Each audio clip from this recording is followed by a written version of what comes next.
Good morning class. बेटा chemistry में मैं आपको टिंडल इफेक्ट तक पढ़ा चुका था। आज का जो आपका टॉपिक चलेगा वो है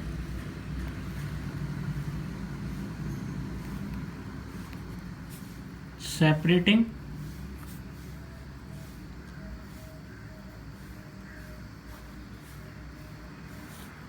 the components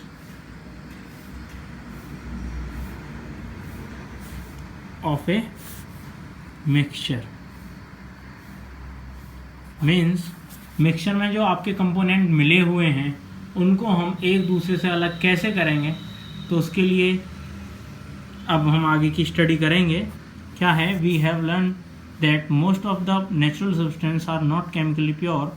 different method of separation are use to get individual components from a mixture. अगर आपने किसी चीज़ का मिक्सचर किया है या आपने किसी दो कंपोनेंट्स को एक साथ सॉलिड और सॉल्वेंट को ऐड किया है, तो ऐड करने के बाद उनके सॉल्यूशन बनाने के बाद हम उन दोनों को कैसे अलग करेंगे, तो उसके लिए अलग अलग मेथड्स हैं बेटा। ठीक है। Separation makes it possible to study and use the individual components of a mixture. Separation से हम ये पता लगा सकते हैं कि किसी भी मिक्सचर के अंदर क्या क्या कंपोनेंट्स थे। Heterogeneous mixtures can be separated into their respective constituents by simple physical methods like hand picking, sieving, filtration that we use in our day-to-day life.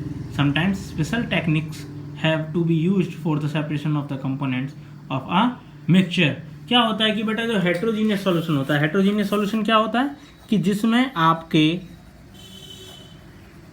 Heterogeneous solution, इसमें क्या होता है बेटा कि आपका जो सॉल्यूट होता है वो हार्ड पार्टिकल्स में होता है। ठीक है। सीन बाय नेक्ड आई, आप नॉर्मल अपनी आंखों से उसे देख सकते हो। ठीक है। सॉल्यूट नॉट डिजॉल्व इन,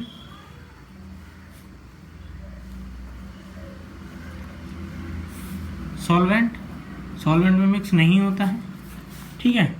घर पर मम्मियाँ क्या करती हैं कि जो आपका गेहूं होता है, ठीक है, व्हीट, आपको उसमें से जो गंदगी होती है उसे हाथ की मदद से या पानी में डालकर अलग अलग पार्टिकल्स को रिमूव कर देती हैं। या फिर आपने क्या किया कि एक उसमें बीकर में या फिर किसी भी कंटेनर में क्या करा, इसमें मिट्टी आपने भर ली, उसके बाद उसमें पत्थर डाल दिए। ठीक है। तो ये कैसा बेटा सॉल्यूशन है आपको, हेटेरोजीनियस सॉल्यूशन। ठीक है। हेटेरोजीनियस आपका सॉल्यूशन है, उसमें आपने क्या करा कि पत्थर को आप अलग कर सकते हो और मिट्टी को आप अलग कर सकते हो। ठीक है, इजीली कर सकते हो। अगर आप वाटर के अंदर पत्थर ऐड कर दो तो उन्हें भी आप आराम से निकाल लोगे। लेकिन अगर आप वाटर प्लस शुगर ऐड करते हो, ठीक है, तो इनको अलग करना इजीली नहीं है। आप उसे नॉर्मल अपने नेचुरल मेथड से यूज़ नहीं कर सकते। इसके लिए आपको अलग से केमिकल मेथड्स यूज़ करने पड़ेंगे जिससे आप इन चीज़ों को अलग कर पाओगे। ठीक है। तो सबसे पहले हम पढ़ेंगे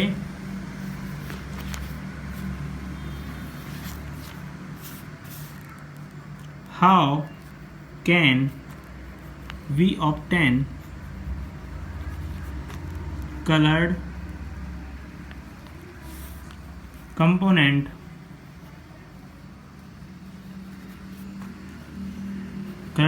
डाई बेटा आपका फ्रॉम ब्लू और ब्लैक इंक से बेटा आपको जो उसमें ऐड डाई की गई है, जिस डाई की वजह से उस कलर बना है, उसका ब्लैक बना है, रेड बना है, ब्लू बना है, जो भी कलर बनता है इंक का, वो बेटा किसकी मदद से बनता है, डाई की मदद से। अगर डाई उसमें से निकाल ली जाए तो उसका क्या होगा, उसके लिए एक एक्टिविटी है 2.4।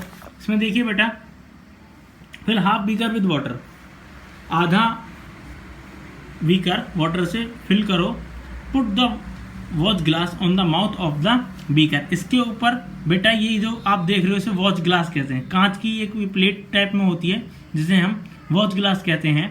Put few drops of ink on the watch glass. Now start heating the beaker. We do not want to heat the ink directly.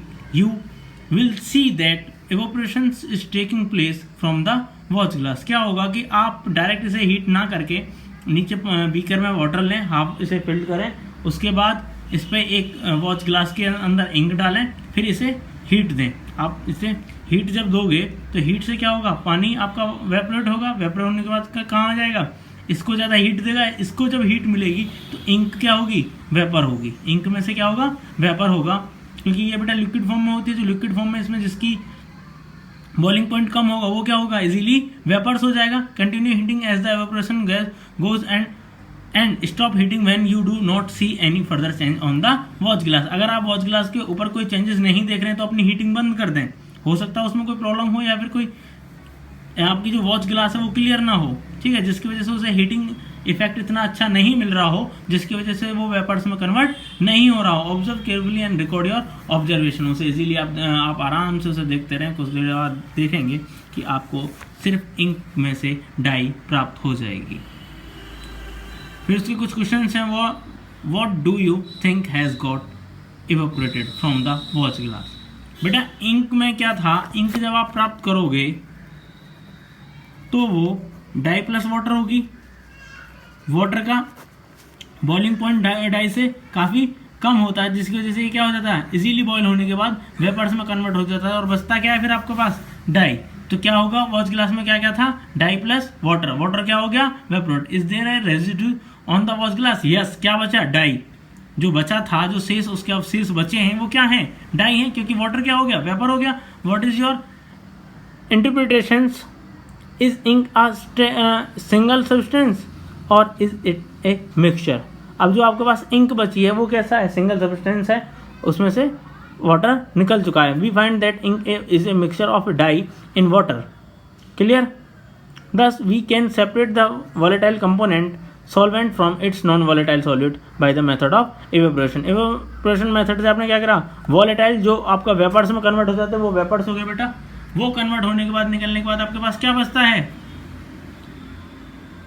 Solvent आपका निकलेगा from its non volatile solute. जो नॉन वॉलेटाइल सॉल्यूट था वो बच जाता है, volatile जो आपका वेपर्स में कन्वर्ट हो सकता है वो क्या हो गया, इवेपोरेट होके सिर्फ आपकी डाई बचती है। समझ में आ गया क्लास। आगे बेटा नेक्स्ट टॉपिक है आपका, how can we separate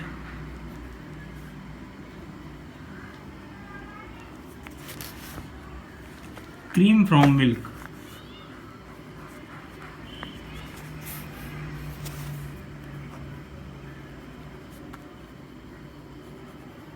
previous class में बेटा मैंने बताया था आपको, मिल्क क्या होता है आपका, हेट्रोजीनियस सॉल्यूशन होता है।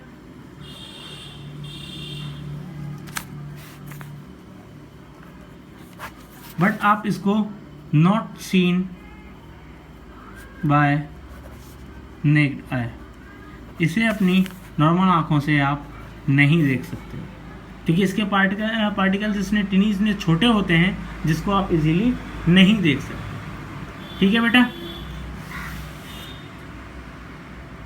Nowadays we get full cream tone and double tone varieties of milk packed in polypacks or tetra packs in the market. These varieties of milk contain different amounts of fat. अब क्या होता है बेटा, milk जो हमें मिलता है बाजार में वो काफ़ी हाई क्रीम में भी मिलता है और काफ़ी लो क्रीम में मिलता है। हाई क्रीम लो क्रीम का मतलब है बेटा कि कुछ क्रीम्स उनमें से निकालने के बाद दूध को नॉर्मल करके आपको दे दिया जाता है, कुछ में से फुल क्रीम निकालने के बाद, फुल क्रीम कभी नहीं निकालते, फुल क्रीम निकालेंगे तो दूध नहीं रहेगा, ठीक है, वो एज ए वाटर आपके पास आएगा। तो क्या करते हैं, ये तो फुल क्रीम या हाफ क्रीम में उसे कन्वर्ट करके लोगों को बेचते हैं। तो इसकी क्या होता है कि वेराइटीज ऑफ मिल्क होती है बाजार के अंदर। ठीक है बेटा, जो आपको पॉलीपैक में आपको मिलता है, जो दूध आपको पॉलीथीन के अंदर भरा हुआ मिलता है, वो अलग अलग साइंटिफिकेशन मेथड से क्लियर होके आपको मिलता है। क्या है, take some full cream milk in a test tube. Test tube में थोड़ा सा आपको क्या लेना है, फुल क्रीम मिल्क लेना है। ठीक है, centrifuge it by using a centrifuging machine for 2 minutes। If a centrifuging machine is not available in your school, you can do this activity at home by using a milk churner used in the kitchen. अगर आपके school में centrifugation machine है तो उससे centrifuge करके आप अलग अलग तरीके से इसको प्राप्त कर सकते हो। बेटा होता क्या है कि हेट्रोजीनियस सॉल्यूशन को आप फिल्टर करके भी निकाल सकते हो, लेकिन दूध का जो पार्टिकल्स होते हैं वो इतने छोटे होते हैं कि अगर आप उसे फिल्टर भी करोगे तो वो फिल्टर से भी क्या हो जाएंगे, इजीली निकल जाएंगे और वो फिल्ट्रेट नहीं हो पाएंगे। तो इसलिए इसमें जो मेथड यूज़ होता है वो आपका सेंट्रीफ्यूगेशन मेथड यूज़ किया जाता है। Clear? If you have a milk dairy nearby, visit it and ask how they separate cream from milk and how they make cheese paneer from milk. होता क्या है कि देखो, या तो आप जब मिल्क में से पनीर बनाओगे तो तब भी उसके वाइट पार्टिकल्स अलग हो जाते हैं और वाटर उसमें से अलग हो जाता है। तो वहाँ भी आपने देखा होगा जो वाइट पार्टिकल्स होते हैं वो उसके टिनी पार्टिकल्स होते हैं जो पास पास आके पनीर का रूप ले लेते हैं और पनीर बन जाता है। क्लियर? फिर भी हम उसे थोड़ा सा टाइटली प्रेशर से उसे क्या कर देते हैं, उसमें से वाटर रिमूव कर देते हैं जिससे हमारा पनीर और क्लियर और साफ अच्छा बन जाए। Clear? What do you observe on churning the milk? Churning of milk करने से आपको क्या मिलेगा, क्रीम अलग मिल जाएगी, उसमें से वाटर अलग मिल जाएगा। Explain how the separation of cream from milk take place. इसमें आपको बताना है कि वो कैसे किस तरह होता है। बेटा सेंट्रीफ्यूगल मशीन में क्या होता है कि इसके जो ब्लेड्स होते हैं, ठीक है, जब आप इसको रोटेट करेंगे मिल्क के अंदर तो वो ब्लेड्स पे क्या हो जाती है, क्रीम जमती हुई चली जाती है और इसमें से वाटर रिमूव हो जाता है। Sometimes the solid particles in a liquid are very small and pass through a filter paper. ये चीज़ मैंने अभी आपको बताई थी कि कुछ सॉल्यूशंस में सॉलिड पार्टिकल्स इतने छोटे होते हैं कि वो फिल्टर पेपर से भी इजीली पास हो जाते हैं। For such particles the filtration technique can not be use for separation. और जब उसमें से पास हो जाएंगे तो फिल्ट्रेट वर्क नहीं होगा और हम उससे सेपरेट किसी भी चीज़ को नहीं कर सकते। सच मिक्सचर्स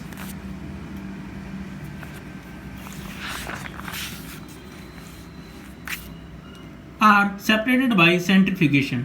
ठीक है, जो फिल्टर से नहीं निकलेंगे उनको हम किस मेथड से निकालेंगे, सेंट्रीफ्यूगेशन मेथड से। The principle is that the denser particles are forced to the bottom and the lighter particles stay at the top when spin rapidly. क्या करते हैं कि हम जब इसे घुमाते रहते हैं जो उसके क्या होते हैं, लाइट पार्टिकल्स होते हैं वो ऊपर आ जाते हैं और जो हैवी पार्टिकल्स होते हैं वो नीचे बैठे रहते हैं। क्लियर?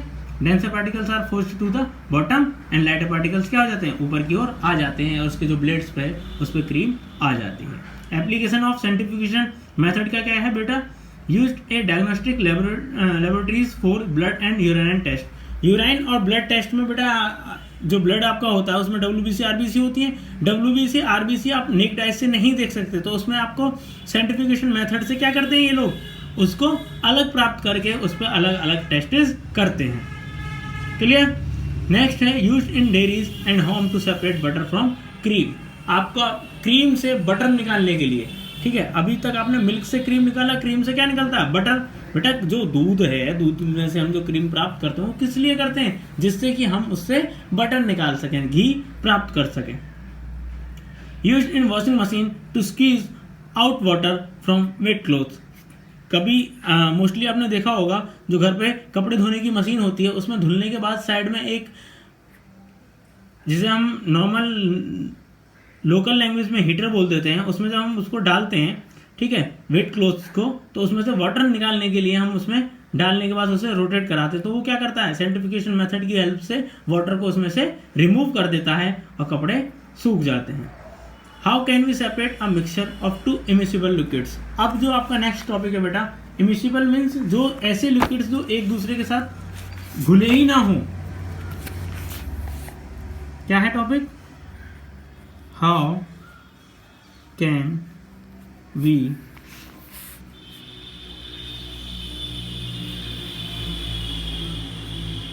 separate a mixture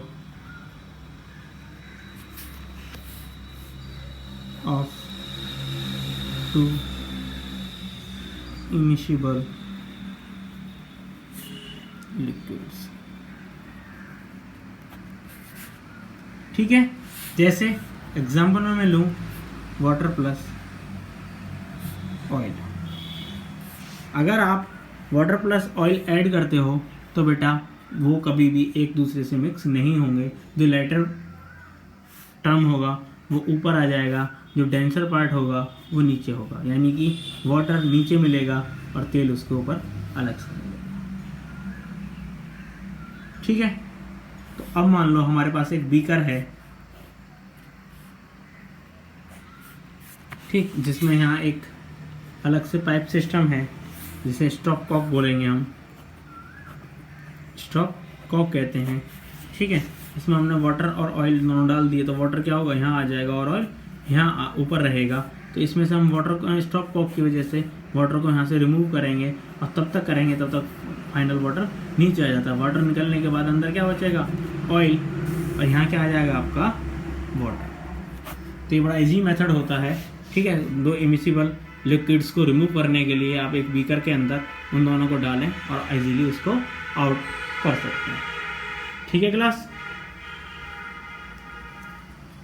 इसकी बेटा एप्लीकेशंस हैं आपकी अलग अलग।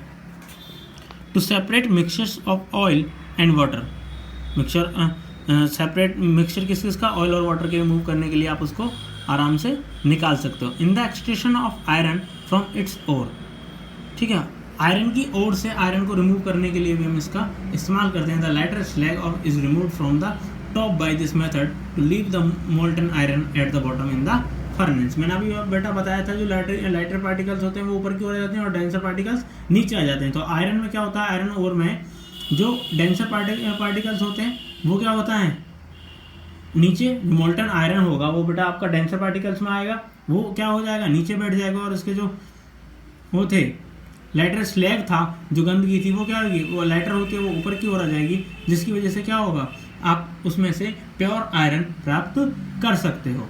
Clear. The principle is that immiscible liquid separate out in layers depending on their densities. जिसकी हाई डेंसिटी होगी वो नीचे मिलेगा, जिसकी लो डेंसिटी होगी वो उसके ऊपर तैरता हुआ। ठीक है, तो इसका प्रिंसिपल क्या था कि ये डिपेंडिंग ऑन देयर डेंसिटी, और उसका प्रिंसिपल क्या था, the principle is that the denser particles are formed. तो बेटा ये चीजें लिख लो, याद रखना क्या क्या। देखिए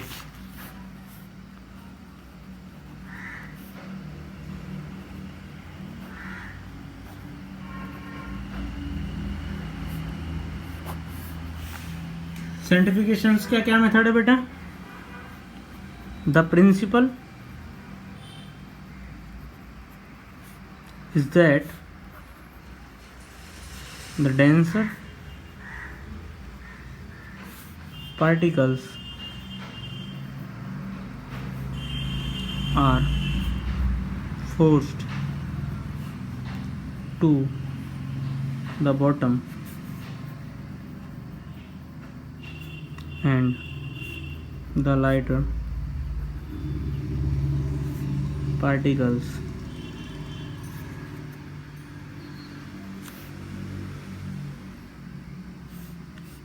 stay at the top when spun rapidly। Clear बेटा। और दूसरा था आपका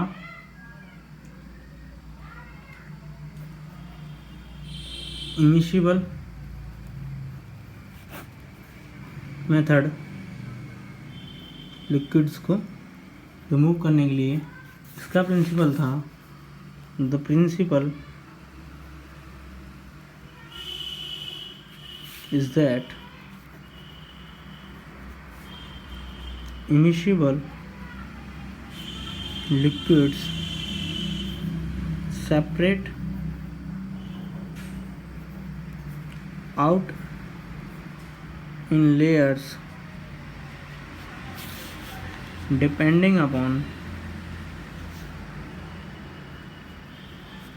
on their densities। क्लियर बेटा। इसमें से क्या करना था, इसका यही मेथड था, the principle is that immiscible liquid separate out the layers depending on their density. जो इमिसिबल लिक्विड्स होते हैं वो लिक्विड्स की डेंसिटी पर डिपेंड होता है। आज के लिए बेटा इतना ही, बाकी हम नेक्स्ट क्लास में करेंगे, और जिस बच्चे को जो भी प्रॉब्लम आए वो मुझसे पूछ सकता है ग्रुप में। ठीक है बेटा।